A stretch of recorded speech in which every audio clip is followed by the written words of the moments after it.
Bonjour à tous, j'espère que vous allez bien. Bon, c'est vrai que les vidéos sont un petit peu rares ces derniers temps, mais en tout cas c'est toujours un plaisir de vous retrouver.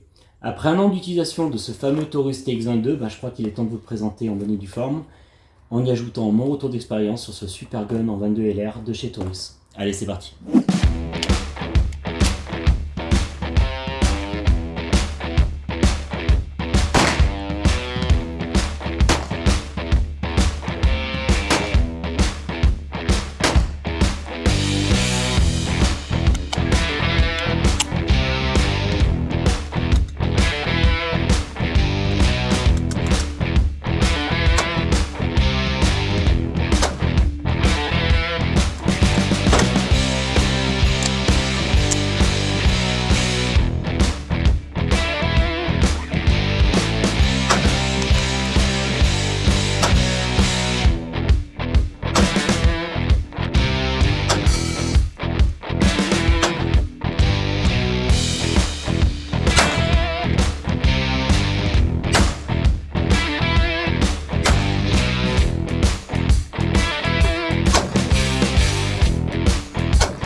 Alors, qu'est-ce qu'il y a à dire sur ce petit Taurus TX22 qui n'est pas encore été dit sur internet ou sur des vidéos YouTube? Parce que bon, comme vous avez pu le voir, si vous y êtes déjà intéressé à ce gun-là, il y a pas mal de vidéos qui en parlent. Alors, je vais pas forcément en dire grand chose de plus, mais je vais le faire avec mon recul, ma perception, puisque c'est un peu l'intérêt finalement d'avoir traîné un peu à faire cette vidéo-là, c'est que j'ai pas mal d'expérience du coup sur ce gun que j'utilise régulièrement depuis un an quasi jour pour jour. Donc on est en présence d'un pistolet semi-auto de la marque Taurus. Donc Taurus, c'est une société brésilienne, mais c'est dans sa filiale aux USA que ce TX22 a été conçu. Alors je ne sais pas si c'est lié, mais on a vraiment une finition qui est impeccable. Vous voyez, après un an d'utilisation, pas de marque d'usure, rien du tout. Bon, après moi je prends bien soin de mes armes, je les nettoie très régulièrement, mais on a vraiment quelque chose de très bien fini et qui ne porte pas de traces d'usure après différentes manipulations régulières. C'est donc une arme en calibre 22 LR, elle est typée moderne. On a un look qui est un peu au croisement entre un canic pour sa partie basse et puis un peu culasse façon Glock pour sa partie haute. C'est d'abord, et c'est sa spécificité principale, que je retiendrai, une arme très légère, avec donc une carcasse polymère et une culasse en alliage. Il a une queue détente de type striker, donc sans chien apparent, et il a une culasse de type non calé qui offre au moins deux avantages. L'avantage principal, c'est d'avoir une mécanique plus simple et donc moins de pièces usinées à l'intérieur, et ça permet donc d'obtenir des armes plus fiables quelque part, et aussi avec un démontage plus simple. Alors, à sa livraison, ce pistolet il était fourni avec un simple carton, celui que je vous ai montré en début de vidéo, que je vais vous remettre à l'écran. Donc voilà, c'était ça. Donc il reste quelques papiers dedans. il a fallu forcément que j'achète très rapidement en parallèle une boîte pour pouvoir le stocker et aussi le transporter en toute sécurité lors de mes déplacements en stand. Pour cela, j'ai pris cette boîte-là, que j'ai achetée dans une enseigne bien connue sur internet. J'en profite donc pour vous montrer en détail comment elle est foutue. Donc c'est du plastique rigide, vous pouvez y mettre une étiquette, il y a la possibilité de mettre des canards, de fixation assez robustes sur les côtés. Et elle n'est pas trop grande, donc si comme moi vous avez un coffre qui n'a pas assez de place, comme je crois que c'est un problème qu'on a tous, et bien voilà, elle se range idéalement même dans un coffre de moyenne taille, même petit, et elle peut contenir l'ensemble des éléments qui étaient fournis par Taurus. Alors on va les lister. Il y avait déjà donc bien entendu l'arme, 2 chargeurs, donc un chargeur en plus, plus celui qui est déjà équipé à l'intérieur, et une chargette. Je ne sais pas si vous utilisez bien les chargettes de vous, moi je ne suis pas fan, même sur les plus gros calibres, mais encore moins 22 LR. Je trouve que ça va bien plus vite de descendre la planchette élévatrice directement avec le doigt comme ça. Mais bon, ça a le mérite d'être présent. Et puis il y avait également un gunlock en plus que j'ai pas parce que je l'embarque pas au stand de tir, donc ça sert à rien que je le mette dans la mallette. Alors, en plus vous avez vu ici, donc une bague adaptatrice pour se mettre sur le filetage du Taurus, puisqu'il a un canon fileté et qui permet donc d'adapter un modérateur de son à l'arme. Alors cette bague, elle n'est pas fournie de base, mais vous la trouverez très facilement chez Armurerie Auxerre, c'est là-bas que je me la suis procurée. Et au niveau du filetage, on est sur une norme en 1,5 par 28, ce qui est parfait pour moi, parce que si vous suivez un petit peu mes vidéos et les armes que je vous ai présentées, j'avais déjà un modérateur de son avec la Ruger Rimfire Precision, ma carabine 22 LR, et elle était déjà au format donc 1,5 par 28. Et puis ensuite, quand j'ai acheté ma Little Badger, j'ai acheté une bague adaptatrice pour justement faire correspondre la norme du filetage de la Little Badger qui n'est pas en 1,5 par 28. Je crois qu'elle est une norme européenne, je crois que c'est 1,5 par 20, je suis pas sûr si je corrigerai. Mais voilà, j'avais mis une bague adaptatrice pour ne pas avoir à changer le modérateur de son.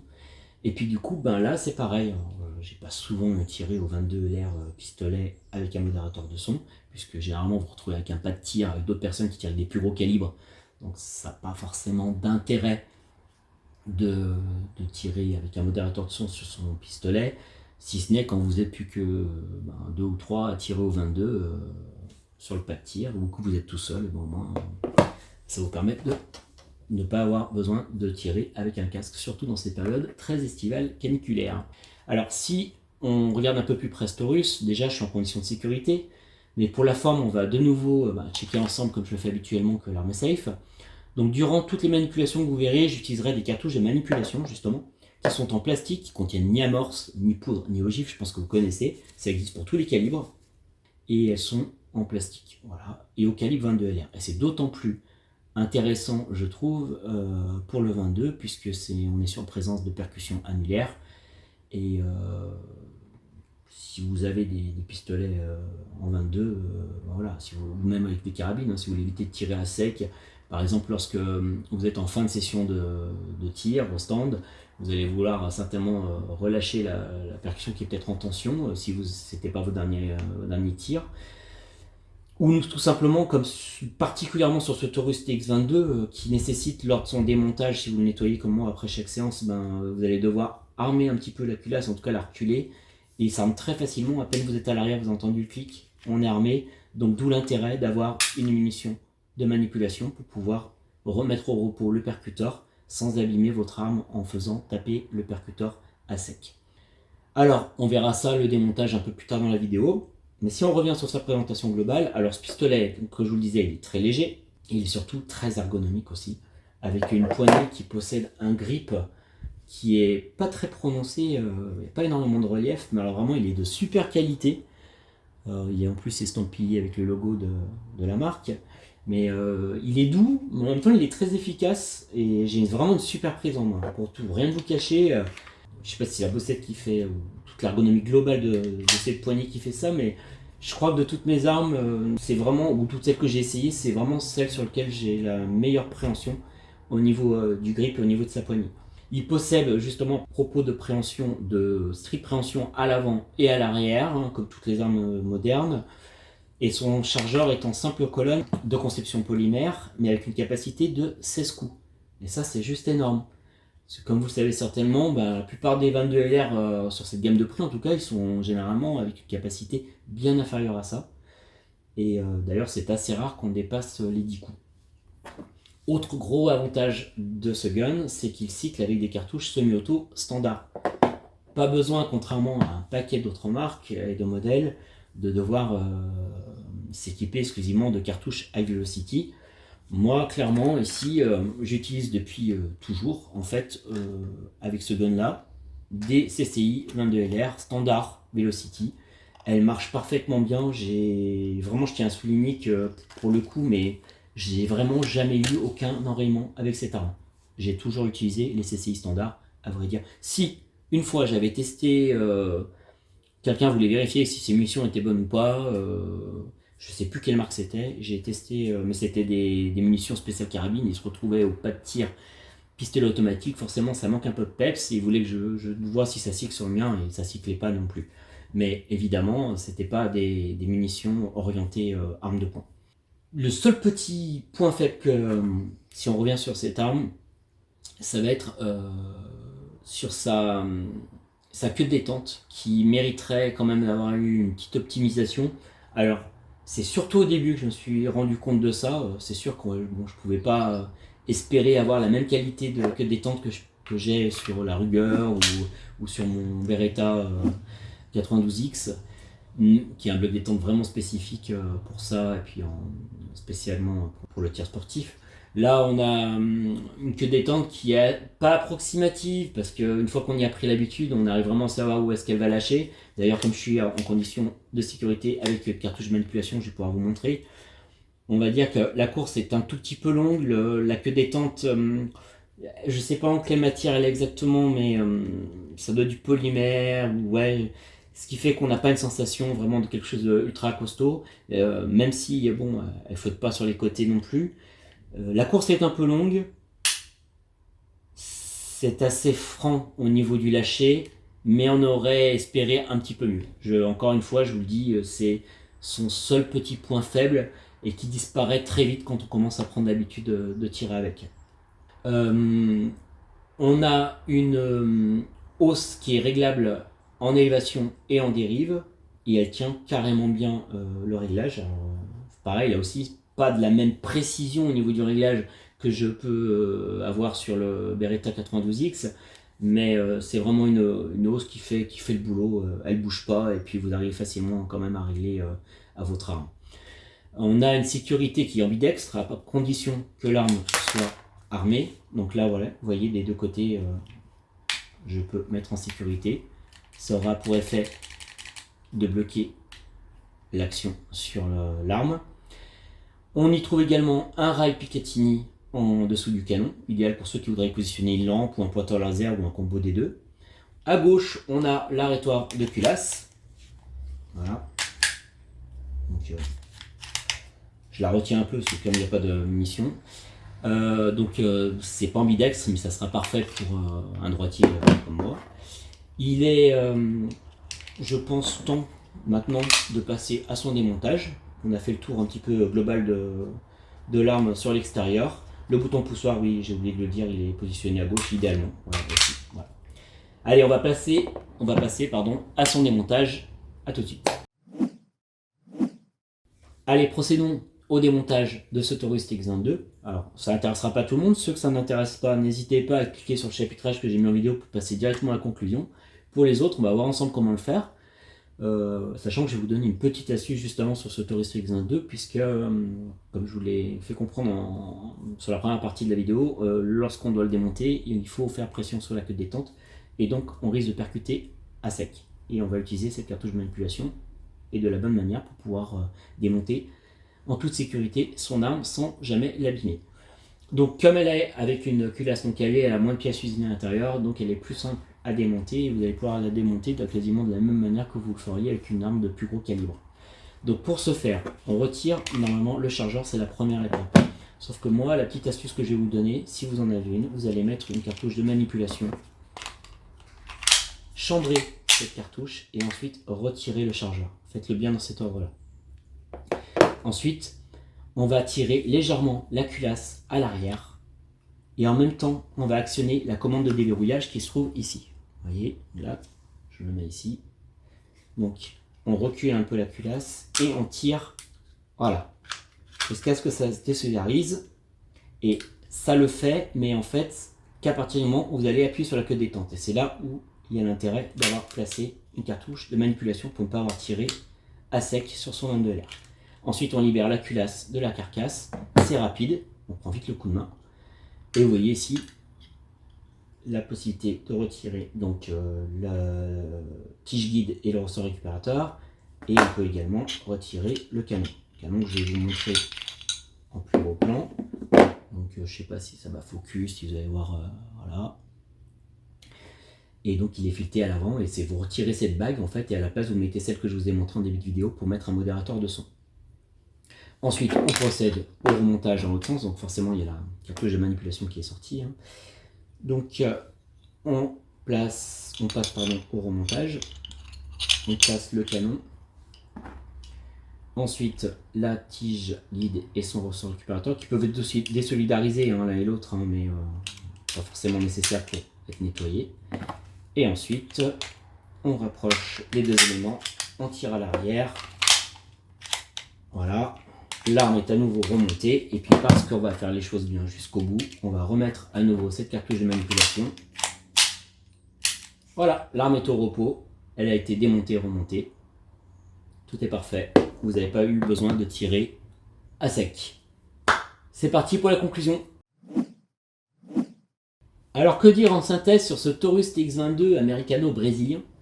C'est vraiment une arme que j'affectionne beaucoup. Je la trouve esthétiquement très réussie. D'ailleurs, je ne vous l'ai pas beaucoup montré en gros plan durant la vidéo. Je vais essayer de me rattraper un peu ici. Elle est très ergonomique. Elle est très légère. Alors ça pourrait être un avantage comme un inconvénient qu'elle soit légère, mais sur ce 22, moi je trouve c'est un avantage parce que on peut même se payer le luxe, de par son extrême légèreté, d'avoir une petite sensation de tir avec un mini recul. Alors ça n'a rien de sensationnel bien entendu, mais ça reste très agréable. En plus elle est très précise, même à 25 mètres, je fais vraiment de super cartons pour du 22, pas typé compétition, voilà. On est ici sur un gun avec un rapport qualité-prix qui est vraiment excellent. Alors moi je l'ai acheté il y a 1 an, je ne sais pas quel prix maintenant il est, je vous laisserai regarder par vous-même. Ça n'a aucun intérêt que je vous indique un prix ici, déjà parce que je ne suis pas commerçant et qu'en plus de ça, les prix, vous en trouverez de partout des différents. Et puis la vidéo faisant son petit bout de chemin, ça deviendra de moins en moins pertinent avec les années. Donc, mais en tout cas, je ne saurais que le conseiller à ceux qui cherchent comme moi une arme pas trop chère, une arme de poing à petit calibre, pour des raisons économiques au niveau des cartouches, et idéal aussi pour s'échauffer en stand avant de placer au calibre au-dessus. Moi, je sais que pour ma part, j'adore m'entraîner en commençant mes sessions de stand avec mon Taurus TX22, avant de passer ensuite et finir ma dernière heure de stand avec mon Beretta 92X en 9 mm. Je trouve ça un très bon moyen de s'échauffer, avec une arme très sympa à utiliser. J'ai acheté ce gun, donc, comme vous l'avez compris, il y a 1 an chez Armurerie Auxerre. D'ailleurs, je salue Baptiste au passage, hein, qui avait également fait une super vidéo à son sujet, de présentation globale sur ce pistolet. Et d'ailleurs, n'hésitez pas à aller voir sa vidéo si jamais, peut-être elle dit d'autres choses que j'aurais pu oublier. Ou en tout cas, vous aurez un super complément avec les deux. Voilà, je crois qu'on a fait le tour de ce Taurus TX22. Moi, aucun regret sur cet achat, c'est clairement une arme que je garderai longtemps. La présentation, elle aura mis le temps à arriver, mais comme on dit, mieux vaut tard que jamais. Et puis, ce qui m'a permis de vous faire un retour et avec un recul qui me paraît nécessaire quand on apprécie beaucoup une arme, de pouvoir en parler avec assez de recul. Sur ce, je vous dis à tous à bientôt. Et enfin peut-être, parce que bon, vu que je suis pas très régulier en ce moment. Et en tout cas, d'ici là, portez-vous bien. Ciao, ciao!